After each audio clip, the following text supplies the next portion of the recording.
आज हम जिस मूवी को एक्सप्लेन करने जा रहे हैं वो एक ऐसे कपल की कहानी है जो एक साइको फैमिली के चुंगल में फंस जाते हैं।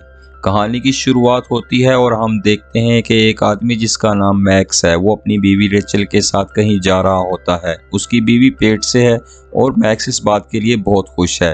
रेचल को लगता है कि उसका लड़का होगा क्योंकि उसकी फैमिली में ज़्यादातर लड़के ही पैदा होते थे।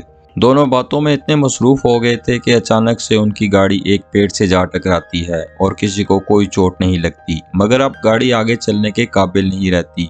अब उनको या तो मैकेनिक चाहिए या कोई कैब चाहिए जो उनको घर तक पहुंचा सके, मगर रास्ता बहुत सुनसान होने की वजह से यहाँ कुछ भी नहीं मिलता। यहाँ तक कि मोबाइल के सिग्नल भी नहीं होते। मैक्स एक दरख्त पर चढ़ जाता है कि शायद उसे वहाँ मोबाइल के सिग्नल मिल जाए, मगर ऐसा नहीं होता। दरख्त से उसे एक फार्म नजर आता है। फिर दोनों वो उस फार्म की तरफ जाने लगते हैं। वहाँ तक पहुँचने के लिए उन्हें एक प्राइवेट प्रॉपर्टी में से गुजरना होगा। वो बिना सोचे उस प्रॉपर्टी में घुस जाते हैं, जहाँ उन्हें एक गाड़ी में एक बूढ़ा आदमी मिलता है जो उन्हें एक ही बात कहता है, ये प्राइवेट प्रॉपर्टी है, तुम लोग यहाँ से चले जाओ। लड़की अपनी प्रेगनेंसी के बारे में उसे बताती है तो वो बूढ़ा उनसे पूछने लगता है कि ये लड़का है या लड़की है। रेचल ने उसे बताया लड़का। ये सुनते ही बूढ़े के तेवर बदल जाते हैं तो वो उनकी मदद करने के लिए तैयार हो जाता है। उन्होंने बूढ़े से फ़ोन मांगा तो बूढ़े ने कहा यहाँ कई दिनों से तूफान आने की वजह से सिग्नल नहीं आ रहे। खैर वो यहाँ से चले जाते हैं और बूढ़े की गाड़ी में बैठ जाते हैं। रास्ते में उन्हें एक लड़की नजर आती है जो बहुत ही ज़्यादा अजीब लग रही थी और थोड़ी देर के बाद वो बूढ़े के घर पहुँच जाते हैं, जहाँ बूढ़े के बेटे उनको बहुत अजीब नज़रों से देखते हैं, जिसकी वजह से मैक्स अनकंफर्टेबल हो रहा था। बुढ़िया भी रेचल को देखकर कुछ ज़्यादा ही एक्साइटेड हो रही थी। खैर वो दोनों अभी रूम में पहुंच जाते हैं और वो देखते हैं कि इतने सुनसान इलाके में इतना बढ़िया रूम उन्हें मिल जाता है। फिर रेचल खिड़की से बाहर देखती है तो उसे फिर वही दोबारा लड़की नजर आती है तो वो फौरन मैक्स को बताती है, मगर जब मैक्स खिड़की में देखता है तो वो लड़की नहीं होती। रेचल को इस फैमिली पर डाउट होने लगता था। हम देखते हैं कि वो बूढ़ी औरत दरवाजे पे कान लगाए उनकी बातें सुन रही होती है। कुछ टाइम के बाद वो खाने की टेबल पे आ जाते हैं। रेचल उनसे लड़की के बारे में पूछती है। उन्होंने कहा कि इसका नाम फेथ है और आज वो हमारे साथ खाना नहीं खाएगी। थोड़ी देर बाद उसका लड़का फेथ के बारे में कुछ बोलने ही वाला होता है कि बूढ़ा उसे गुस्से से डांट देता है, जिसकी वजह से माहौल खराब होने लगा था। उसको कवर करने के लिए बुढ़िया वैसे ही हंसने लगती है, जो कि और ही ज्यादा अजीब लग रहा था। अब दोनों मियाँ बीवी अनकंफर्टेबल लगने लगे थे, मगर फिर भी वो यहाँ से नहीं गए। तो रेचल की आंख खुलती है तो वो देखती है कि वो लड़की जो उसको घर के बाहर दिखी थी वो अपने माँ बाप की लाश के पास बैठी रो रही है। तभी रेचल की सच में आंख खुल जाती है। उसे याद आ जाता है कि ये लड़की एली एडम्स है, जिसके बारे में उसने कुछ दिन पहले न्यूज़पेपर में देखा था। अब उसे डाउट होने लगता है कि बूढ़ा और बुढ़िया ने ही एली एडम्स की परिवार को मारा है, मगर मैक्स ने कहा बस तुम एक सपना देख रही थी। फिर दोनों ये यहाँ से भागने लगते हैं और वहाँ बूढ़ा आ जाता है और बूढ़ा उनको नहीं रोकता, मगर उसके लड़के घर के बाहर बंदूक लेकर खड़े होते हैं और उन दोनों पर हमला कर देते हैं, जिसकी वजह से मैक्स बेहोश हो जाता है। अब बुढ़िया रेचल को यहाँ से ले जाती है और बेड पर बांध देती है और लड़के मैक्स को यहाँ से सुनसान जगह पर ले जाते हैं। मैक्स को दफनाने के लिए वो एक खड्डा खोदते हैं और उसके कपड़े भी उतार देते हैं और एक लड़का मैक्स का गला काटने वाला होता है, मगर उसका भाई उसको मना कर देता है क्योंकि वो उसे जिंदा दफनाना चाहता था। और मैक्स को दफनाते हुए वो कब्र में एक सिगरेट और लाइटर भी फेंक देते हैं और वो वहाँ से चले जाते हैं। दूसरी तरफ हम देखते हैं कि रेचल का बच्चा होने वाला था और पूरी साइको फैमिली बहुत एक्साइटेड थी, मगर उनकी एक्साइटमेंट उस टाइम ख़त्म हो जाती है जब उनको पता चलता है कि ये लड़का नहीं बल्कि लड़की है।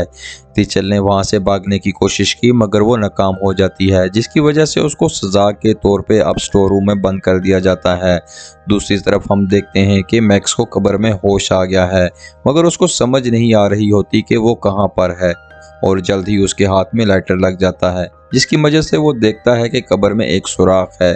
थोड़ी कोशिश की और सुराख को गुरेदना शुरू किया और जल्द ही कब्र से बाहर आ गया। अब उसके पास पहनने के लिए कपड़े नहीं थे, मगर वो इधर उधर देखने लगा कि शायद उसे कुछ मदद मिल जाए। उसे एक झरना दिखाई दिया जहां उसने पानी पिया और वहां उसे एक कपड़ा भी मिला जिसे उसने अपने ऊपर लपेट लिया और वो अब रिचल को ढूंढने लगा। मगर रास्ते में उसे दो आदमी मिले, वहां बैठे सिगरेट पी रहे थे। वो दोनों नशे में थे। मैक्स उनके पास आया और उनसे मदद मांगने लगा, मगर वो दोनों उसका मजाक उड़ाने लगे।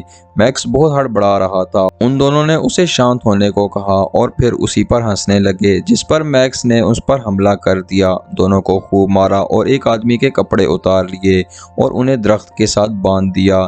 दूसरी तरफ हम देखते हैं कि रेचल की आंख खुली तो उसने देखा कि एली उसके लिए खाना लाई है। उसने खाना खाया और एली से मदद मांगी, मगर एली वहां से चली गई।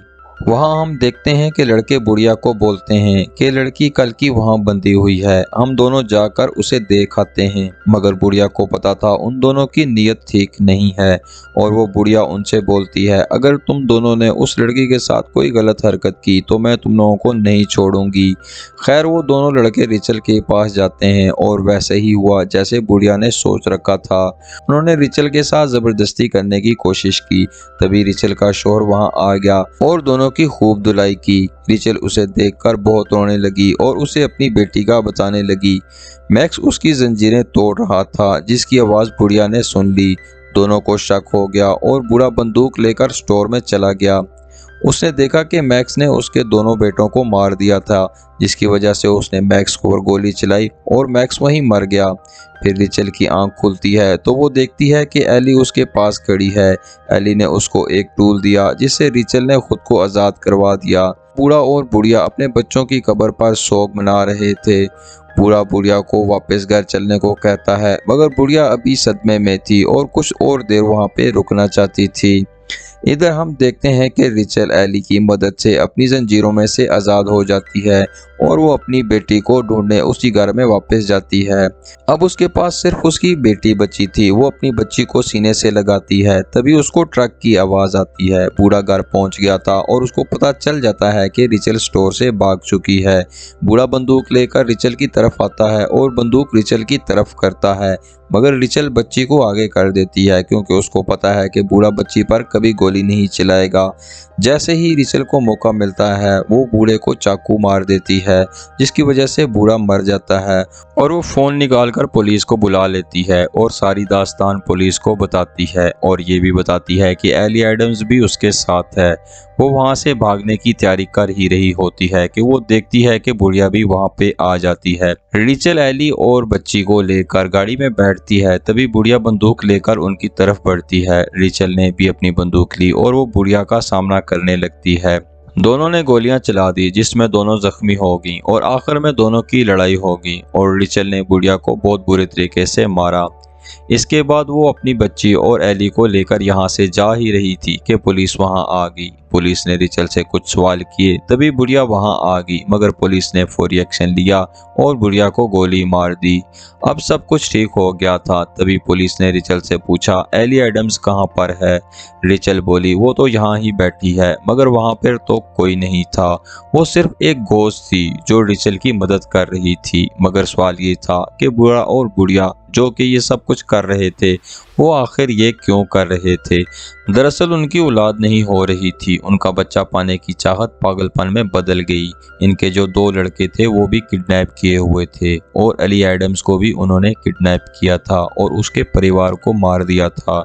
ये बच्चों को किडनैप करते और उनके पेरेंट्स को मार देते थे और यहाँ पर कहानी ख़त्म हो जाती है। अगर दोस्तों कहानी अच्छी लगी तो प्लीज़ वीडियो को लाइक और चैनल को सब्सक्राइब ज़रूर करें। Thank you.